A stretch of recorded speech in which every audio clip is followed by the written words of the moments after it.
Hey everybody, welcome back to an episode of The Elite, the Elite Count. I'm the greatest second place champion in 3-count history, War Machine MJ, and I'm here today to talk about AEW Wednesday Night Dynamite, Week 2 of the Wednesday Night Wars. Where this week on AEW, they pretty much set up a big championship night next week on the show. So, let's go ahead and kick things off, shall we? We started the show off with them finally kicking off the AEW Tag Team Tourney, as we had the Young Bucks and Private Party start the show, and let me just say, both these teams tore it up within the first 20, 15 minutes, I guess.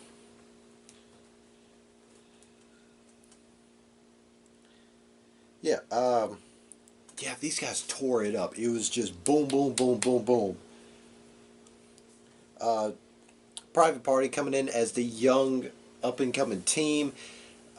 Matt and Nick Jackson, of course, the Young Bucks, playing just a whole lot of veteran tactics against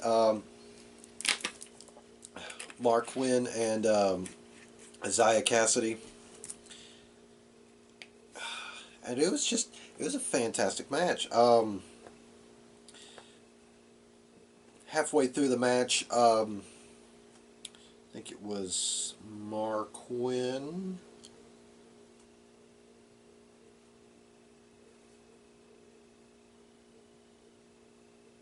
Yeah, it was... No, it was Cassidy. Cassidy got a back injury, and there was just this nice moment where Matt Jackson was extorting it, because Matt's had a history of back problems, and he knows what hurts. So, yeah. And of course, these guys, the tag team specialists, belting out double team move after double team move after double team move. Of course, we had the Jacksons kick out of Gin and Juice, which is I believe that's a damn, I forget what the Gin and Juice is. Either way, yeah, the finish came when the Young Bucks were going to go for the Meltzer driver, but Isaiah Cassidy, who is the illegal man, pulls Nick off the apron, and Mark Quinn rolls up Matt Jackson, gets the victory. He steals it. They move on to the next round of the tag. They move on to round 2 of the tag team tourney, and while Private Party is celebrating throughout ringside, the other teams within the tourney were sitting at ringside watching. SCU was there, of course, all three of them in full force. Best Friends, Chuck Taylor and Trent Beretta. I believe the Lucha Brothers were there. Dark Order wasn't there. And I think... No, Jungle Express wasn't there. So, yeah. Next, we had Chris Jericho introducing his boys. It's his crew is, of course, headed off by him, the Le Champion, with a little bit of bubbly. Anyway, his crew includes Sammy Guevara, who he called him sexy. No homo. Sammy Guevara's got, he's got those pretty boy looks. That's all I'm going to say on that matter. Called Ortiz and Santana his psychopaths, which, I would put it past them if you've seen their previous work. And, of course, the muscle, big bad Jake Hager. He basically said all of AEW's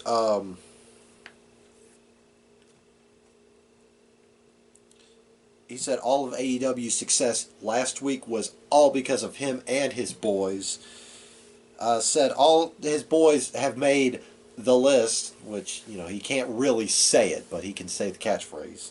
Of course, he gave a shout out to Eddie Guerrero, his birthday was yesterday. Viva la raza, requiescante pachi. He introduces Hager, and of course the crowd starts up the "We the People" chant from Hager's past life. And of course, Jericho just murdered that chant right on the spot. Said it was a stupid by creative, and it's dead and buried. So yeah, he breaks a little bit of the kayfabe. Just taking pot shots at the big bad Stanford Brass. But yeah, he introduces the stable. Their team name is the Inner Circle. I can give me a shovel because I can dig that team.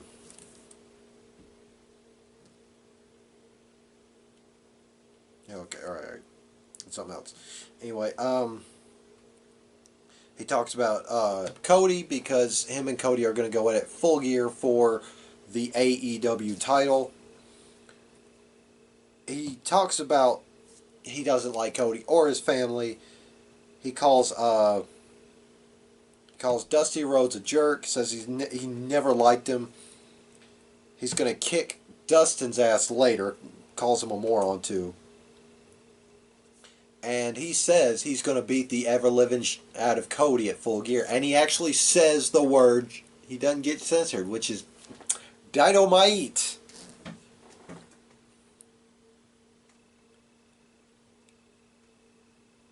And of course, he then turned his attention to Jimmy Havoc and Darby Allin, who were the next act, but who were next up on the batting order.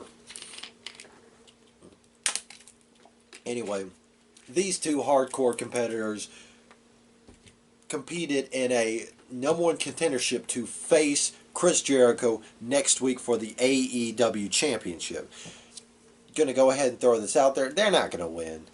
The Inner Circle, the boys of Jericho are going to get involved.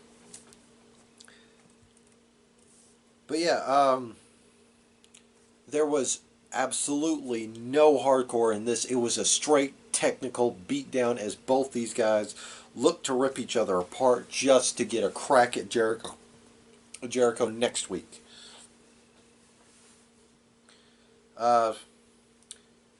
This was a really good match. Despite all the hardcore stuff these two guys do, you forget that they're amazing and gifted technical wrestlers. In the end, however, Darby Allin hits a flipping stunner right into the coffin drop. 1, 2, 3. He lands the coffin drop, picks up the victory. He's going to face Chris Jericho next week on Dynamite.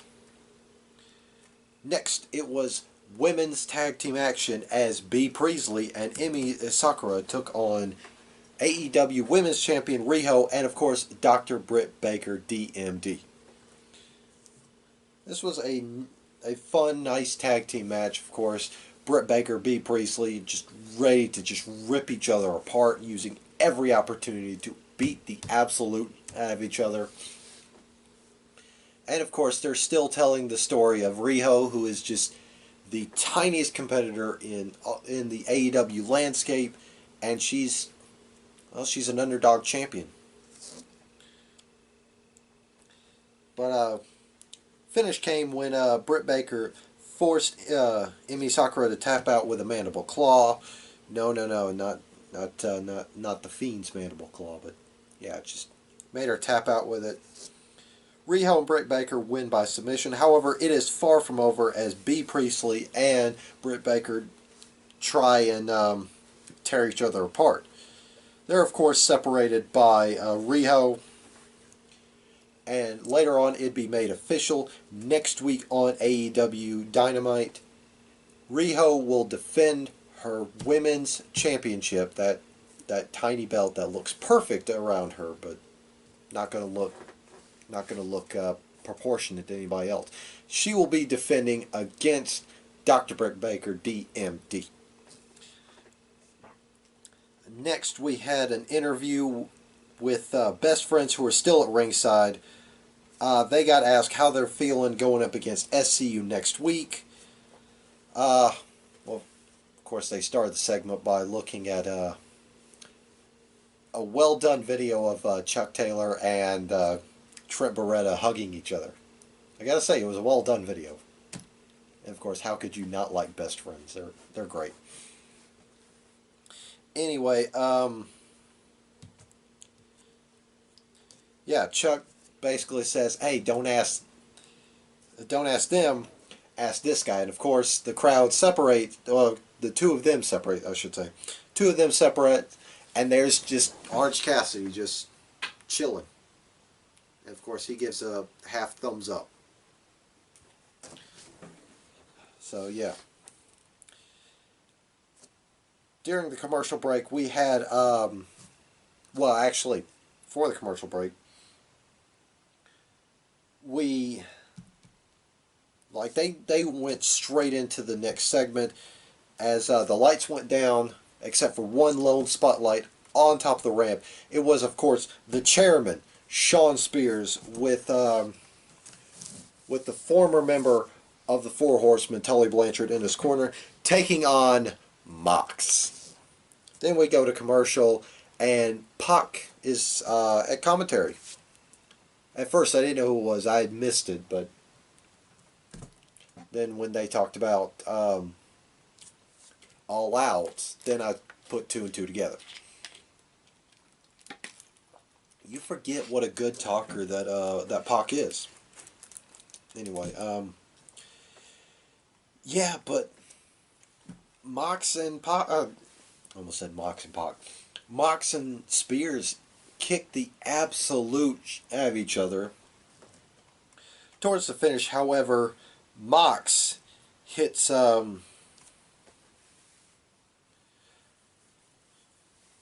Spears with the Paradigm Shift or Death Rider, whichever promotion you prefer, for the cover. 1, 2, 3. Mox wins. However, as Mox is soaking in the victory, of course it's noted here that that Mox was using his New Japan ring gear, which is just basic black tights with a little barbed wire around one of the legs, black boots, and black knee pads. Very interesting. Anyway, while he was soaking in the adulation of his victory, Kenny Omega was at the top of the ramp with a barbed wire bat and a barbed wire broom, because he's the cleaner. Anyway,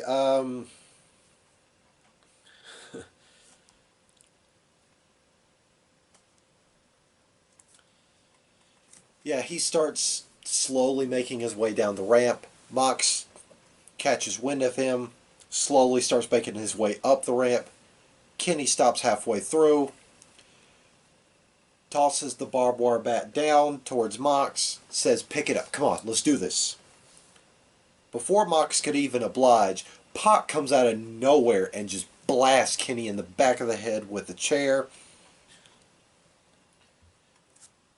And Pac just basically said, "Here, he's all yours, have at it." Of course, Mox chases him off, and before he even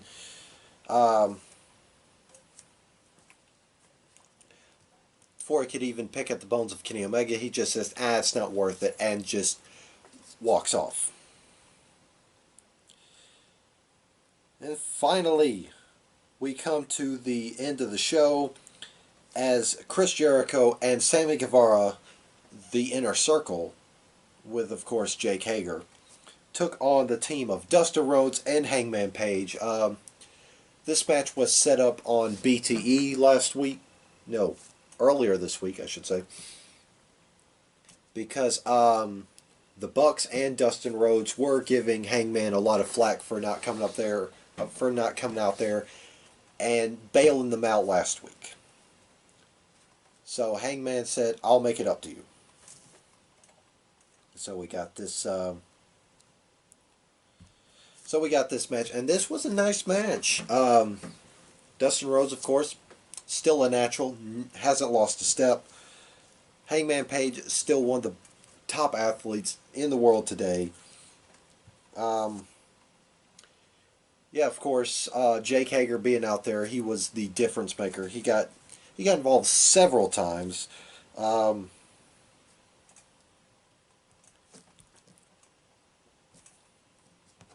anyway, towards the finish of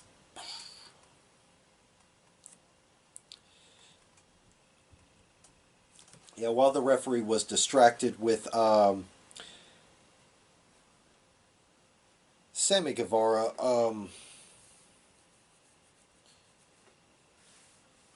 who was just laid out by Dustin Rhodes. While the referee was distracted, Jake Hager came in, laid out Dustin. And of course,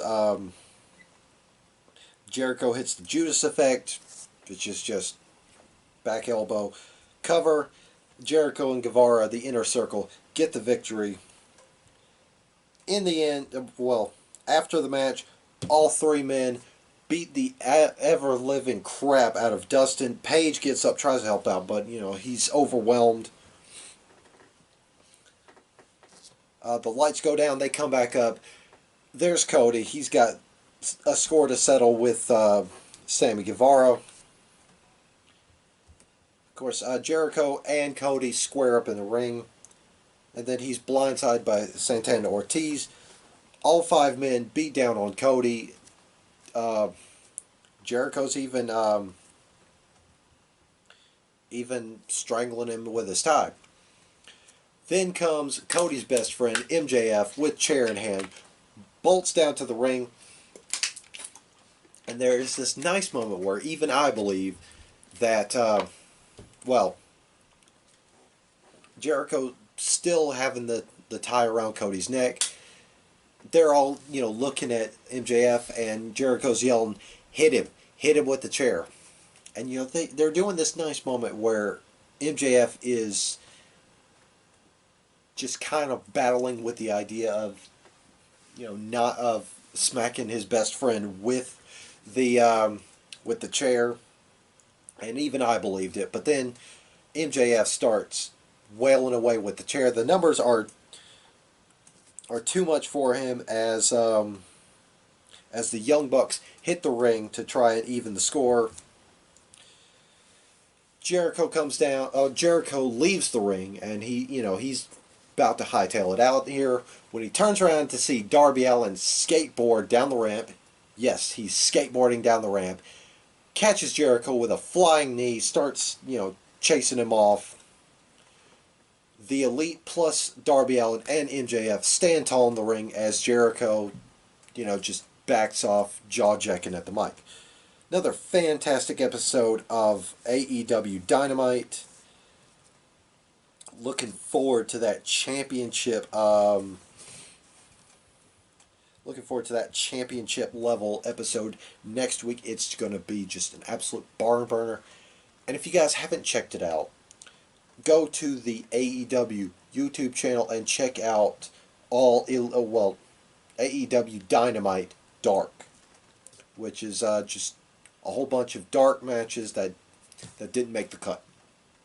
I haven't checked it out, but episode 1 is up.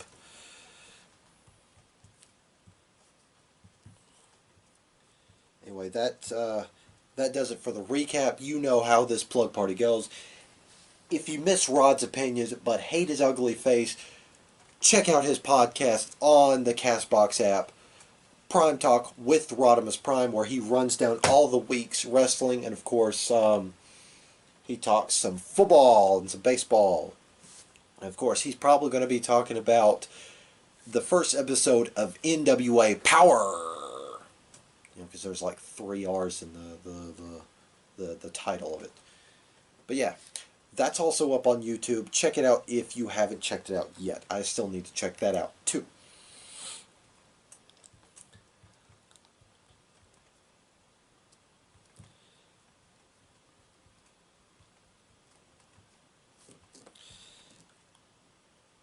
Anyway, That being said, I'm the greatest second place champion in 3 count history, United States of War Machine MJ. That's it for the show. I am of the 3 count Mafia, and we'll see you guys next time. Bang.